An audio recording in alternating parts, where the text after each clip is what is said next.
Hello students, class 11th accountancy unit 3 आपका चल रहा है। यूनिट 3 अकाउंटिंग क्वेश्चन एसबीपीडी पब्लिकेशन के बुक से, डॉक्टर एसके सिंह के बुक से चल रहा है। क्वेश्चन नंबर 10 तक हम लोगों ने लास्ट वीडियो में कर लिया था। आज हम स्टार्ट करेंगे आपका क्वेश्चन नंबर 11 से।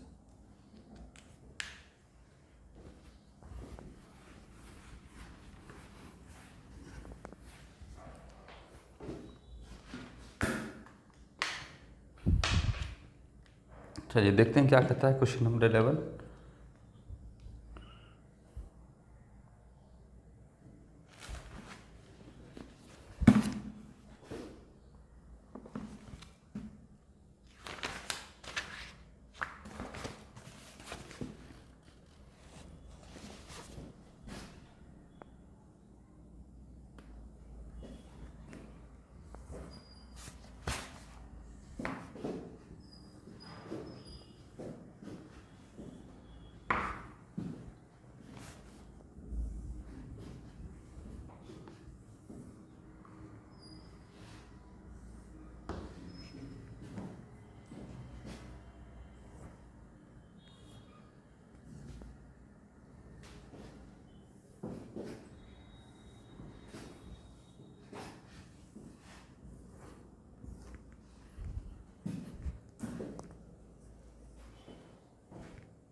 चलिए,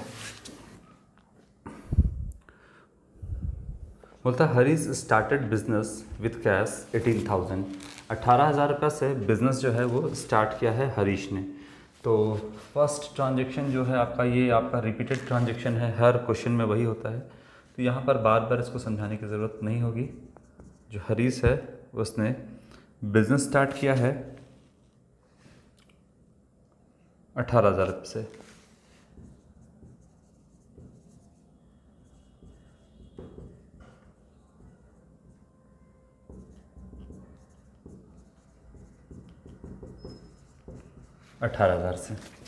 तो बिज़नेस में कैश इंक्रीज़ करेगा, यानी एसेट बढ़ेगा 18,000 से। चूँकि बाहर से बिज़नेस को स्टार्ट करने के लिए या बिज़नेस के एसेट को परचेज़ करने के लिए बाहर से आउटसाइड कोई लोन वगैरह नहीं लिया गया है, तो ये ज़ीरो होगा। चूँकि ऑनर ने लगाया है, यानी हरीश कौन है, बिज़नेस का ऑनर, तो यहाँ पर कैपिटल इंक्रीज़ करेगा 18,000 रुपये से। चलो, ये हो गया आपका first transaction.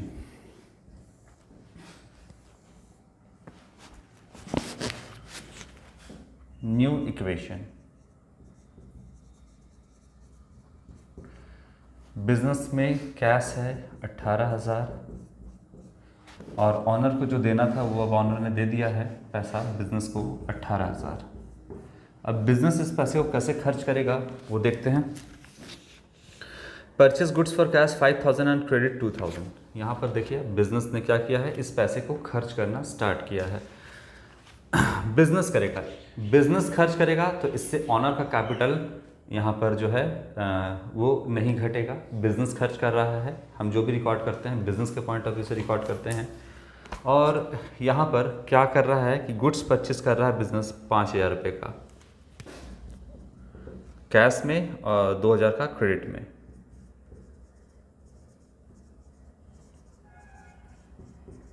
Purchase goods for cash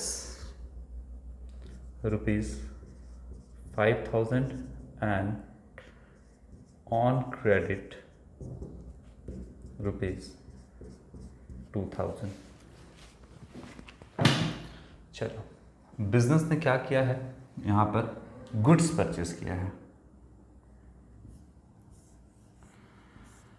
ये बिजनेस है और बिजनेस ने गुड्स परचेज किया है। जिससे भी परचेज किया होगा, तो कितने का गुड्स परचेज किया? 5,000 कैश में गुड परचेज किया है और 2,000 रुपये जो गुड्स परचेस किया गया है वो उधार में किया गया है। तो बिजनेस में स्टॉक कितने से इंक्रीज करेगा? 7,000 रुपये से। उससे मतलब नहीं है कि उधार में खरीदा गया है या कैश में खरीदा गया है। अगर उधार में भी खरीदा गया तो बिजनेस में गुड्स आया ना, तो स्टॉक तो इंक्रीज करेगा ही। यानी यहाँ पर आप प्लस कर दोगे, स्टॉक मेरा करंट एसेट है, ये मेरा प्लस हो जाएगा 5 तो 7,000 रुपये से। स्टॉक तो बढ़ेगा ही, उधार में खरीदो कैश में खरीदो उससे कोई मतलब नहीं है। अच्छा, कितने में कैश में खरीदा है? बोलता है 5,000 रुपये का कैश में खरीदा है। तो बिजनेस से कितना कैश चला जाएगा, है ना। अच्छा, इससे खरीदे हैं आपका ये बंदे से, ठीक है, तो इसको कितना पेमेंट कर दिए? 5,000 रुपये बिजनेस से क्या चला गया? कैश चला गया। यहाँ लिख देते हैं कैश, छोटा सा कैश चला गया। कितना चला गया? तो 5,000 रुपये इसे चला गया। कैश चला गया तो यहाँ पे कैश जाहिर सी बात है कि घट जाएगा। 18,000 है, 5,000 इसमें से कैश क्या हो जाएगा? घट जाएगा। ठीक है, कैश घट गया। अच्छा, 2,000 रुपये नियर फ्यूचर में बिजनेस इसको चुकाएगा। 2,000 रुपये का सामान उधार में बिजनेस ने परचेस किया है, तो नियर फ्यूचर में 2,000 चुकाएगा। तो ये लेनदार है। ये कौन है आपका? लेनदार है, क्योंकि बिजनेस से कैश ये लेगा। गुड्स दिया है बट लेनदार है क्योंकि बिजनेस ये कैश लेगा। तो बिजनेस के पॉइंट ऑफ व्यू से सोचिए, सेपरेट एंटिटी कंसेप्ट या बिजनेस एंटिटी कंसेप्ट, हम जो भी ट्रांजेक्शन को रिकॉर्ड करते हैं बिजनेस के पॉइंट ऑफ व्यू से करते हैं। और बिजनेस के हिसाब से सोचिए कि वो कौन है? तो लेनदार है, यानी वो क्रेडिटर है। कौन है ये? क्रेडिटर। और अगर क्रेडिटर है तो बिजनेस का एक आउटसाइड लायबिलिटी, आपका कोई इंटरनल लायबिलिटी नहीं है, ये आपका एक्सटर्नल लायबिलिटी है जो कि बढ़ गया। अगर एक्सटर्नल लायबिलिटी बढ़ता है तो यहाँ पर लायबिलिटी में हम प्लस करेंगे, और कौन सा आपका एक्सटर्नल लायबिलिटी है उसका नाम लिखेंगे क्रेडिटर। ये प्लस हो जाएगा। कितना देना है? 2,000 देना है, तो 2,000 प्लस हो जाएगा।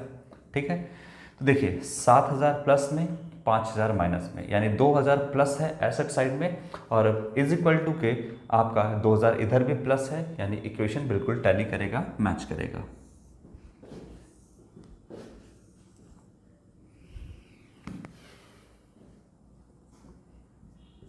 ये हो गया आपका 13,000 रुपये कैश। अब रिमेनिंग है बिजनेस में 7,000 रुपये आपका यहाँ पर हो गया स्टॉक।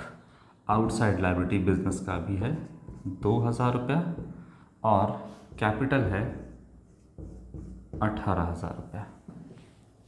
ठीक है, तो देखिए इधर भी 13,000, 7,000, 20,000 रुपये, और इज इक्वल टू के उस साइड भी लायबिलिटीज प्लस कैपिटल भी 20,000 रुपये। आप बैलेंस शीट भी आप इमेजिन करते जाओ। बैलेंस शीट में आप एसेट साइड में लिखोगे कैश और स्टॉक, जो कि है आपका 13,000 कैश और 7,000 स्टॉक, और कैपिटल प्लस लायबिलिटी साइड लिखोगे आप। लायबिलिटीज में क्रेडिटर लिखोगे 2,000 अभी, और कैपिटल लिखोगे 18,000 रुपये। अभी आपको बैलेंस शीट बनाना नहीं है, बस आपको समझते चलना है कि किस तरीके से फाइनल इक्वेशन से आप बैलेंस शीट बनाओगे। अभी आप बैलेंस शीट इससे मत बनाना है, इसमें आप खाली समझते चलो कि कैसे कैश बढ़ रहा है, कैसे स्टॉक बढ़ रहा है, कैसे क्रेडिटर बढ़ रहा है, कैसे कैपिटल बढ़ रहा है, या कैसे ये सारी चीज़ें बढ़ रही है या घट रही है। बस उसको अभी ध्यान में रखते हुए चलना है। चलिए, थर्ड ट्रांजेक्शन क्या कहता है आपका?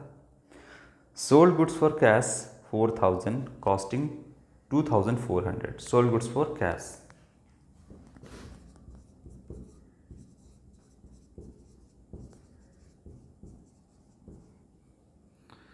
₹4,000, जिसका कॉस्टिंग यानी कॉस्ट कितना था?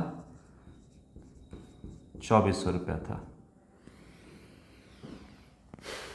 ठीक है, चलिए इसको समझते हैं कैसे ये काउंटिंग इक्वेशन पे फिट होगा।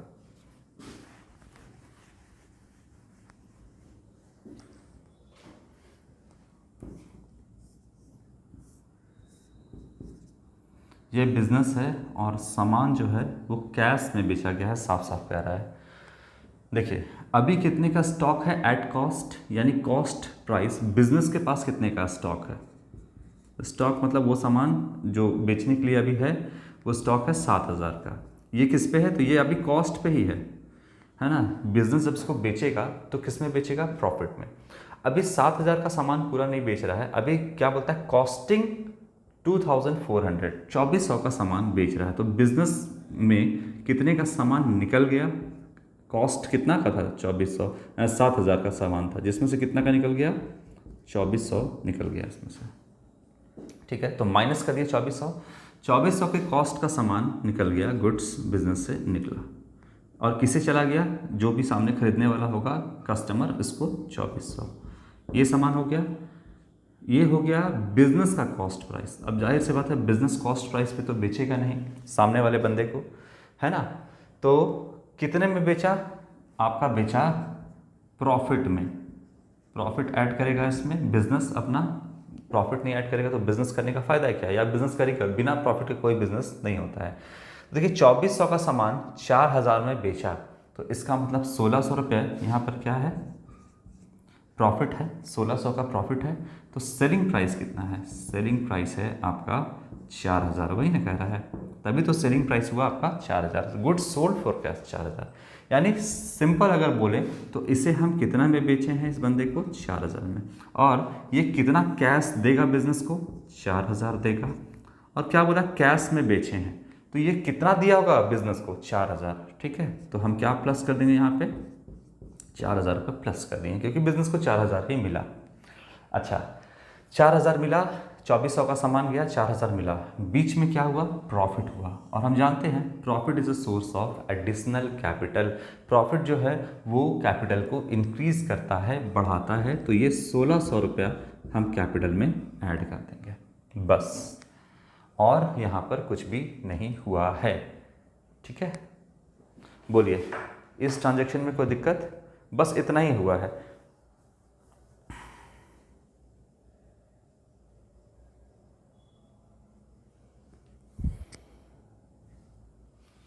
कोई दिक्कत यहाँ तक। स्टॉक एट कॉस्ट है, तो जितने का कॉस्ट प्राइस का सामान निकला, 2400 का ही गुड्स निकला ना बिजनेस से, तो 2400 माइनस करेंगे, कितने के कॉस्ट का सामान निकला, 2400 के कॉस्ट का, 2400 के कॉस्ट का सामान निकला, दिया कितने गया, 4000 में, यानी 4000 इसको बिजनेस को देना, तो ये 4000 प्लस हो जाएगा। ठीक बात है, तो देखिए प्लस 4000 माइनस 2400, 1600 रुपये प्लस में है एसेट साइड में, और हम प्रॉफिट यानी 1600 रुपये लाइबिलिटीज प्लस कैपिटल में भी ऐड किए हैं। तो जाहिर सी बात है कि इक्वेशन बिल्कुल टैली करेगा, मैच करेगा। देखिए इससे आपका क्रेडिटर पे कोई फर्क नहीं पड़ा। बोलिए, चलिए बात समझ में आ गया, इसको हटाते हैं और अब जो है न्यू इक्वेशन हम लिखते हैं।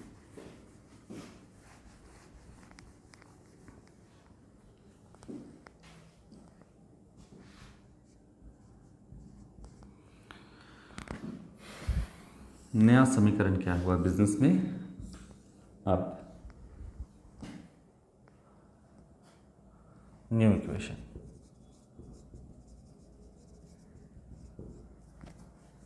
बताइए कैश कितना हो गया बिजनेस में, 13/4 17,000। ये स्टॉक अब कितने का बचा, 4600 का। ठीक है, और आउटसाइड लायबिलिटी क्रेडिटर कितना है, 2000, और ये कितना हो गया, 19,600। तो टोटल देखिएगा आप, लायबिलिटीज प्लस कैपिटल या कैपिटल प्लस लायबिलिटी साइड, 19,600 और 2000 कितना हो गया, 21,600 रुपया हुआ इधर, और इधर भी जोड़िएगा आप तो 21,600 रुपये, दोनों को जोड़ दीजिए, कितना आ रहा है, 21,600 रुपये। बिल्कुल टैली कर रहा है, मैच कर रहा है आपका, यानी एसेट जो है वो बराबर हो रहा है कैपिटल प्लस लायबिलिटीज के।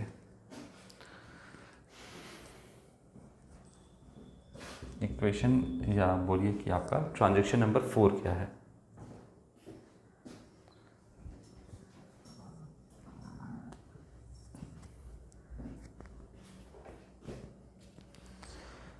रेंट पेड क्या है, 1000 रुपये, और आउटस्टैंडिंग है आपका 200 रुपये। Rent paid 1000 and outstanding 200। Rent paid ₹1000 and outstanding ₹200 है ना, कि 400 है, 200 है। चलिए कैसे सॉल्व होगा ये वाला, देखिए रेंट जो है वो बिजनेस के लिए एक्सपेंस है, और एक्सपेंस है तो एक्सपेंस से कैश भी घटेगा, क्योंकि जो भी एक्सपेंस होगा उसमें कैश तो इन्वॉल्व होगा ही, आप कैश तो पेमेंट करोगे ही सामने वाले को, तो कैश भी घटता है। और एक्सपेंस से अल्टीमेटली आपका प्रॉफिट रिड्यूस होता है, जिससे कैपिटल भी रिड्यूस होता है। तो जाहिर सी बात है कि कैपिटल भी रिड्यूस होता है। लेकिन यहाँ पर कह रहा है कि पेड किया है 1000 रुपये और आउटस्टैंडिंग यानी देना बाकी है 200 रुपये। देखिए एक्रूअल कंसेप्ट के हिसाब से अब बात को सोचिए। एक्रूअल कंसेप्ट क्या कहता है कि आपका जो भी एक्सपेंस है उसको हम एक्सपेंस मानते हुए रिकॉर्ड करेंगे, और वो एक्सपेंस जो आपने अभी तक नहीं दिया है, मतलब देना है, जैसे यहाँ पे क्या है आउटस्टैंडिंग, देना है, बकाया है। आपने जिस भी बिल्डिंग को रेंट पे लिया होगा, या जो भी शॉप आपका होगा, दुकान जो होगा आपका, उसको आपने रेंट पे लिया होगा। रेंट आपका 1000 रुपये मान लीजिए बनता है, तो 1000 रुपये आपने रेंट दे दिया, और 200 रुपये और बनता है, आपने जगह का इस्तेमाल कर लिया है। जो महीना लगना था या जो साल लगना था वो लग चुका है यहाँ पर, और आपको यहाँ पर रेंट देना था टोटल 1000 जो कि दे दिया, और 200 यानी 1200 रुपये आपको टोटल रेंट के तौर पर देना था क्वेश्चन के हिसाब से। लेकिन आपने 1000 दिया, 200 रुपये अभी तक नहीं दिया है जो कि आपको देना था, आपने जगह का इस्तेमाल कर लिया है। तो अब क्या होगा, कैसे इसको एंट्री करेंगे? तो पहले हम आपको स्टेप बाय स्टेप समझाते हैं। एक्रूअल कंसेप्ट कहता है कि जो रेंट पेड करना है वो बिजनेस के लिए क्या है, एक्सपेंस है। 1000 रुपये तो बिजनेस ने दे दिया कैश के तौर पे, तो खर्च हो ही गया। अगर 1000 रुपये दे दिया है, दे दिया ना निकाल के, तो क्या कैश रिड्यूस होगा कि नहीं? 1000 से हो जाएगा। कैश ही दिया होगा ना रेंट के तौर पे, मकान मालिक को, लैंडलॉर्ड को क्या पे किया होगा? कैश। और कैश एक्सपेंस है, रेंट एक्सपेंस है, तो इससे कैपिटल भी रिड्यूस होगा, क्योंकि 1000, क्योंकि ये एक्सपेंस है, एक्सपेंस से प्रॉफिट घटता है, और अल्टीमेटली इसका इफेक्ट कैपिटल पे पड़ता है। प्रॉफिट घटा तो जाहिर सी बात है कैपिटल भी घटेगा। तो 1000 रुपये कैश माइनस कैपिटल माइनस। अच्छा, लेकिन एक्रूअल कंसेप्ट के हिसाब से ये 1000 बिजनेस के लिए एक्सपेंस नहीं है, जो दिया है वो तो एक्सपेंस है ही, लेकिन जो नहीं दिया है वो भी एक्सपेंस है। तो 1000 नहीं 1200 एक्सपेंस है। आप इसमें क्या करिएगा, प्लस करिएगा आउटस्टैंडिंग, ऐसे लिखते हैं शॉर्ट में।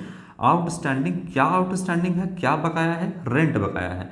तो आउटस्टैंडिंग रेंट को प्लस कर देंगे, कितना एक्सपेंस है, और देना जो बाकी है, जो कि नहीं दिया है, देना बाकी है जो कि नहीं दिया है, वो 200 रुपये है।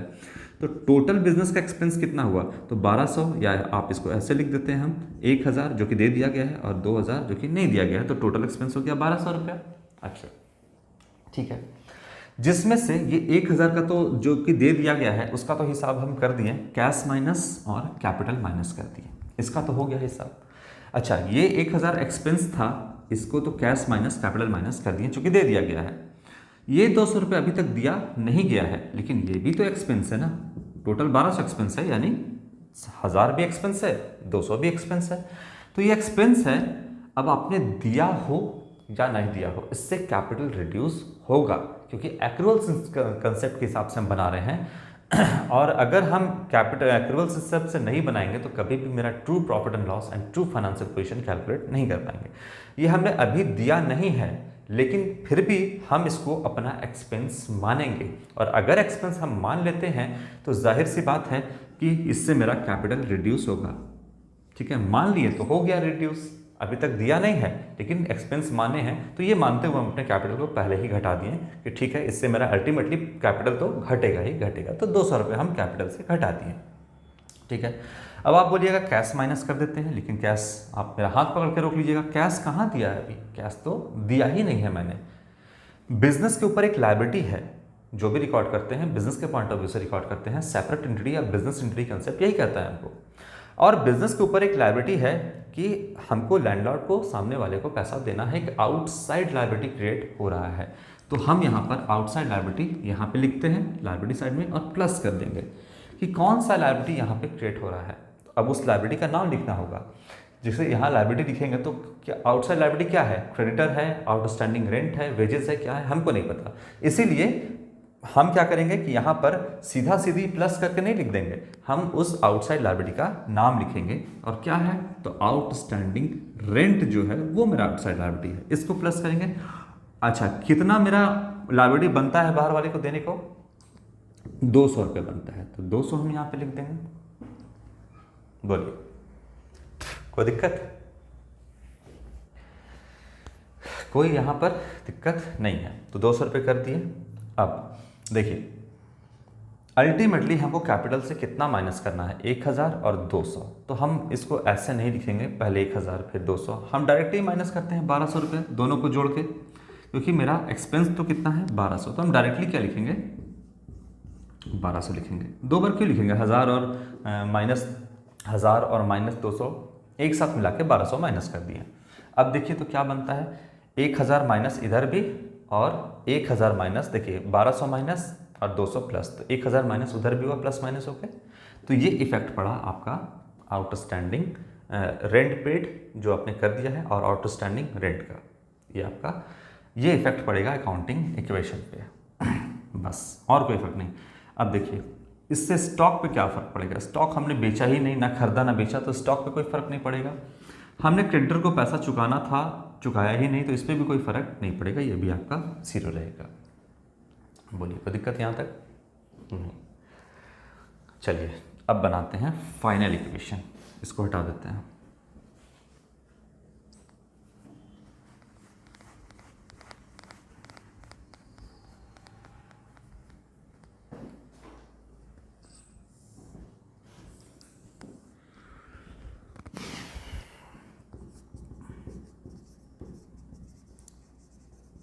फाइनल इक्वेशन क्या है?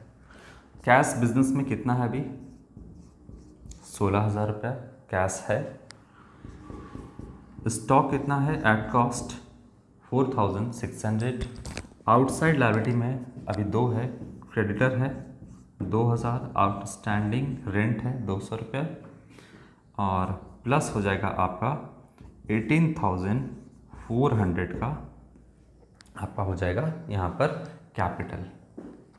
चलो 16,4,20,600 रुपये, और उधर भी आप देखिएगा तो हो जाएगा आपका 20,600 रुपये, एकदम मैच कर रहा है। तो देखिए इसी तरीके से आपको सारे क्वेश्चन को सॉल्व करना है। इसमें बस एक ही ट्विस्ट आपका दिया था, बाकी सब तो नॉर्मल था आपका, रेंट वाला आउटस्टैंडिंग रेंट। तो ये आपको सॉल्व हो जाना चाहिए। अब आगे से ऐसा कोई भी क्वेश्चन आएगा, रेंट क्या है? बिजनेस के लिए एक्सपेंस है। उसी तरीके से वेजेस भी बिजनेस के लिए एक्सपेंस है, सैलरी भी बिजनेस के लिए एक्सपेंस है। तो इस टाइप का कोई भी अगर एक्सपेंस आता है, रेंट को छोड़ के वेजेस और सैलरी भी, तो उसका अगर सेम क्वेश्चन रहेगा तो सेम ट्रीटमेंट भी हम यहाँ पे करेंगे, कोई अलग ट्रीटमेंट नहीं करेंगे। चलो अब बैलेंस शीट प्रिपेयर करते हैं हम, यहाँ पे सबको हटाते हैं।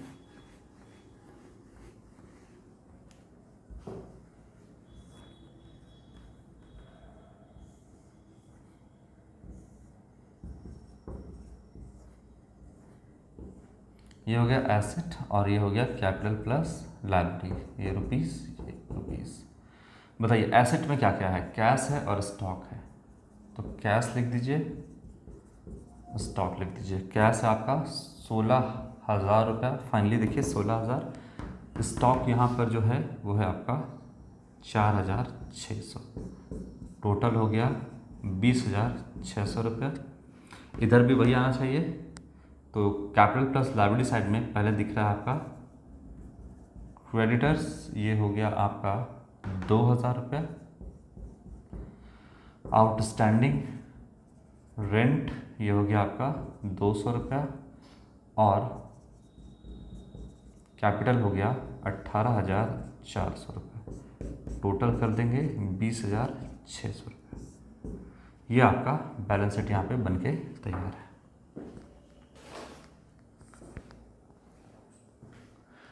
तो लगभग सारे क्वेश्चन को आपको इसी तरह से सॉल्व करना है। लास्ट में बैलेंस शीट जरूर प्रिपेयर आपको करना है। क्वेश्चन नंबर 12 जो है हम आपका नेक्स्ट वीडियो में स्टार्ट करेंगे, तब तक आप यहाँ पे देख लो, आप ट्राई भी कर लो क्वेश्चन नंबर 12 बनाने का, या उससे आगे आप प्रिपेयर करो। जहाँ दिक्कत होगा वहीं पर आप सिर्फ देखना, सारे जगह आपको देखने की ज़रूरत नहीं है, क्योंकि आप अगर आप देख देख के ही बनाओगे तो फिर आपका दिमाग खुद का काम नहीं करेगा। इसलिए एक बार आप कंसेप्ट समझ लो, बाकी जितना क्वेश्चन इस टाइप का क्वेश्चन आएगा वो आप पहले खुद से ही सॉल्व करोगे। तो आज के लिए इतना ही बच्चों, थैंक यू।